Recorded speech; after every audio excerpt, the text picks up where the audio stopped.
राम राम जी सभी को। स्वागत है आप सभी का एक बार फिर से आज की इस वीडियो में।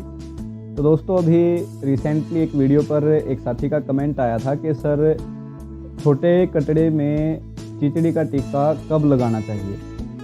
तो साथियों आज इसी विषय के बारे में आपको कंप्लीट डिटेल दे देंगे। तो वीडियो शुरू करने से पहले दोस्तों एक बार आप सभी का धन्यवाद देना चाहूँगा जो आप चैनल को इतना लाइक सपोर्ट एंड शेयर कर रहे हैं, उसके लिए दोस्तों बहुत बहुत धन्यवाद। इसी प्रकार अपना सपोर्ट और प्यार बनाए रखिएगा। तो चलिए दोस्तों वीडियो शुरू करते हैं।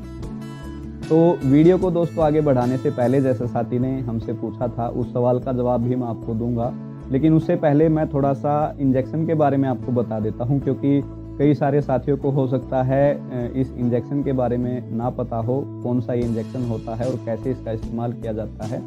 तो साथियों चीचड़ी और जूं वगैरह के लिए यानी कि जो एक्टोपैरासाइट्स यानी बाह्य परजीवी जो पशुओं में हो जाते हैं और पशु का खून चूसकर उसको एक शारीरिक कमजोरी की तरफ ले जाते हैं, तो उसके लिए दोस्तों उसके इलाज के लिए हम अक्सर इस्तेमाल करते हैं आइवरमेक्टिन का इंजेक्शन।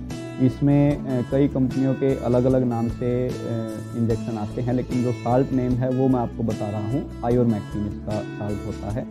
और इसी काम के लिए अब एक नया साल्ट भी मार्केट में आ गया है डोरामेक्टिन के नाम से, तो वो भी काफ़ी बेहतर रिजल्ट दे रहा है। लेकिन आइवरमेक्टिन का काफ़ी लंबे समय से और लगातार इस्तेमाल के कारण आजकल असर थोड़ा कम देखने को मिल रहा है, क्योंकि थोड़ा एक तो इस्तेमाल काफ़ी लंबे समय से लगातार हो रहा है पशुओं में, और कुछ जगह देखा जा रहा है कि इसका जो है ओवरडोज भी कई साथी लगा देते हैं।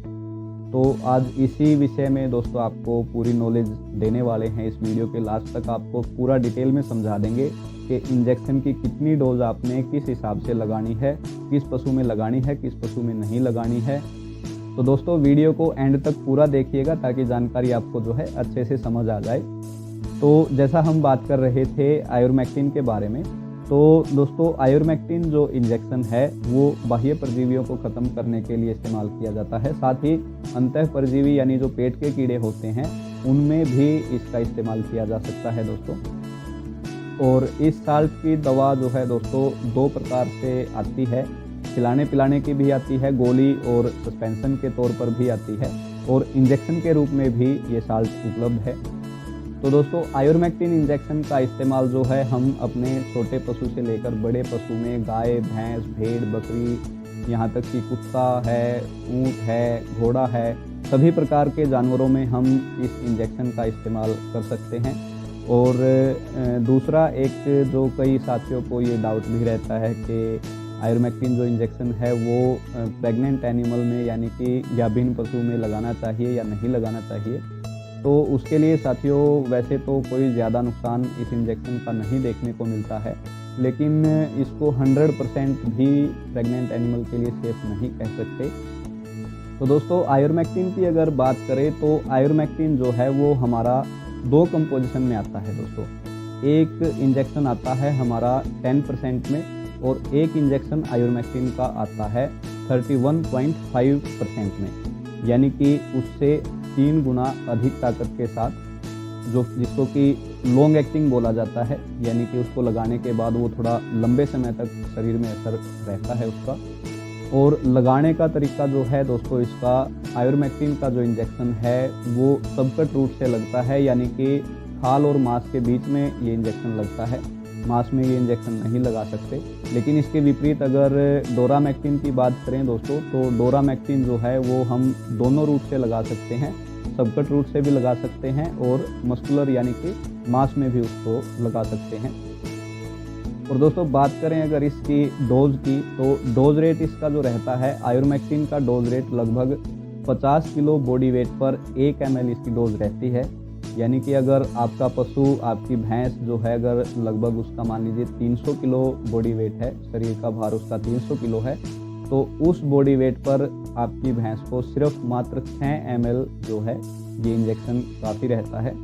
इसी प्रकार से दोस्तों अगर डोरामेक्टिन की बात करें तो उसका भी सेम यही डोज रेट रहता है, सिर्फ रूट उसका थोड़ा चेंज हो जाता है। अगर आप उसको मस्कुलर रूट से देना चाहते हैं तो मस्कुलर भी दे सकते हैं। तो दोस्तों बात करें, जैसा साथी ने सवाल किया था कि सर कितने दिन के कटड़ू को जो है हम चिचड़ी का इंजेक्शन लगा सकते हैं, तो उसके लिए दोस्तों मैं आपको बताना चाहूँगा कि आयुर्मेक्टिन या डोरामेक्टिन कोई भी इंजेक्शन आप चीचड़ी के लिए ले लीजिए। उसके लिए दोस्तों उम्र की कोई सीमा नहीं है, उम्र की कोई निर्धारित सीमा नहीं है। उसके लिए पशु के शरीर का वज़न जो है वो मायने रखता है। पशु के शरीर के वज़न के हिसाब से ये इंजेक्शन लगाया जाता है। इस चीज़ का आपने अवश्य ध्यान रखना है। छोटे कटड़ू में आप लगा सकते हैं, कोई दिक्कत नहीं है, लेकिन सिर्फ आपने इस चीज़ का ध्यान रखना है कि उसके शरीर के वज़न के हिसाब से डोज जो है वो ज़्यादा ना हो जाए, क्योंकि छोटे कटड़ुओं में अगर डोज थोड़ी ज़्यादा हो गई तो वहाँ पर टॉक्सिसिटी ये इंजेक्शन कर सकता है। अगर डोज दोस्तों आपने ध्यान नहीं रखी और गलती से अगर ओवरडोज हो गया छोटे कटड़ू में, तो वहाँ पर हो सकता है कटड़ू में पैरालिसिस हो सकता है या फिर नर्वाइन डिसऑर्डर हो सकता है। तो इस चीज़ का आपने दोस्तों ध्यान रखना है कि डोज आपने उसको प्रॉपर वज़न के हिसाब से देनी है। उम्र का कोई ज़्यादा दिक्कत नहीं है। और दूसरी चीज़ दोस्तों, इसको सिर्फ कोशिश करें आयुर्मेक्टिन या डोरामेक्टिन इंजेक्शन को कि सिर्फ बाह्य परजीवी यानी कि चीचड़ी वगैरह को ख़त्म करने के लिए ही इसका इस्तेमाल करें। पेट के कीड़ों के लिए इसका इस्तेमाल इंजेक्शन के रूप में ना करें। उसके लिए सस्पेंशन या फिर गोली के रूप में जो दवाएं आती हैं उनका इस्तेमाल करें, वो ज़्यादा बेहतर रहता है।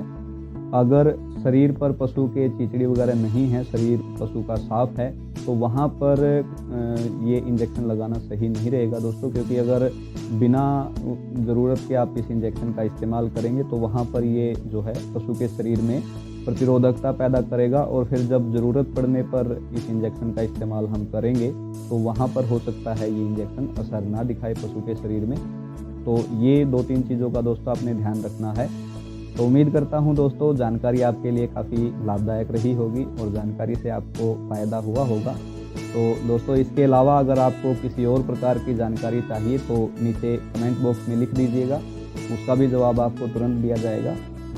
और इसके अलावा दोस्तों वीडियो अगर आपको पसंद आई, जानकारी आपको काम की लगी, तो वीडियो को प्लीज़ शेयर ज़रूर कर दीजिएगा ताकि जानकारी जो है किसी और के भी काम आ सके। और लाइक ज़रूर कर दीजिएगा वीडियो को जाते जाते।